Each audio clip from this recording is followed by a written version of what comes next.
നമസ്തേ, എല്ലാവരും സുഖമായിരിക്കുന്നു വിചാരിക്കുന്നു.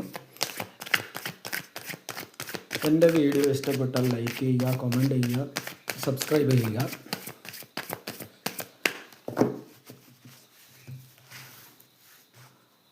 നിങ്ങളുടെ റീയൂണിയൻ നടക്കുമോ നോക്കാം. ഓക്കെ, അതിനായിട്ട് ഒരു കാർഡ്, 2 കാർഡ്, 3 കാർഡ് എടുത്തിട്ടുണ്ട്. അപ്പോൾ നമ്പർ 1, 2, 3. അപ്പോൾ നിങ്ങളെ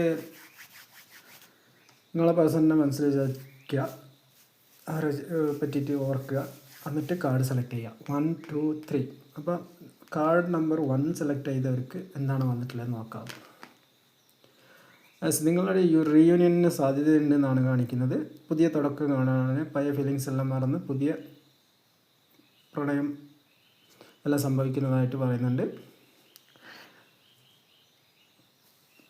നിങ്ങളുടെ റീയൂണിയൻ സാധ്യമാവുന്നതാണ്. രണ്ടാമത്തെ കാർഡ് സെലക്ട് ചെയ്തവർക്ക് ഇപ്പോൾ സാധ്യതയില്ല. അവർ ഭാരങ്ങൾ ചുമലിലേക്ക് നടക്കുകയാണ്. തൽക്കാലത്തേക്ക് സാധ്യതയില്ല എന്നാണ് പറയുന്നത്. കുറച്ച് കഴിയുമ്പോൾ, കുറച്ച് ദിവസങ്ങളോ കുറച്ച് മാസങ്ങളുടെ ഉള്ളിലോ റീയൂണിയനിന് സാധ്യതയുണ്ടെന്നാണ് രണ്ടാമത്തെ കാർഡ് സെലക്ട് ചെയ്തവർക്ക് പറയുന്നുള്ളത്. അപ്പോൾ മൂന്നാമത്തെ കാർഡ് സെലക്ട് ചെയ്തവർക്ക് എന്താണെന്ന് നോക്കാം. നിങ്ങളുടെ റീയൂണിയൻ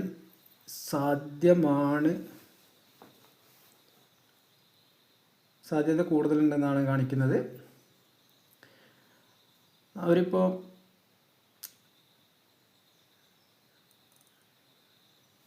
അവരുടെ ബാഗേജ് എന്ന് പറഞ്ഞിട്ടുണ്ടെങ്കിൽ അവരുടെ വിഷമങ്ങളും ബുദ്ധിമുട്ടുകളും കാര്യങ്ങളൊക്കെ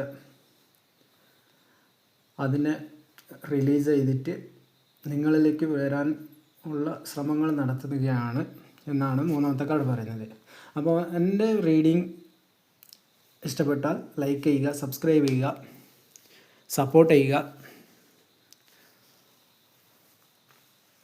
എൻ്റെ വീഡിയോ കണ്ട എല്ലാവർക്കും നന്ദി. എന്നെ സബ്സ്ക്രൈബ് ചെയ്ത എല്ലാവർക്കും നന്ദി. കമൻറ്റ് ചെയ്ത എല്ലാവർക്കും നന്ദി. Thank you all.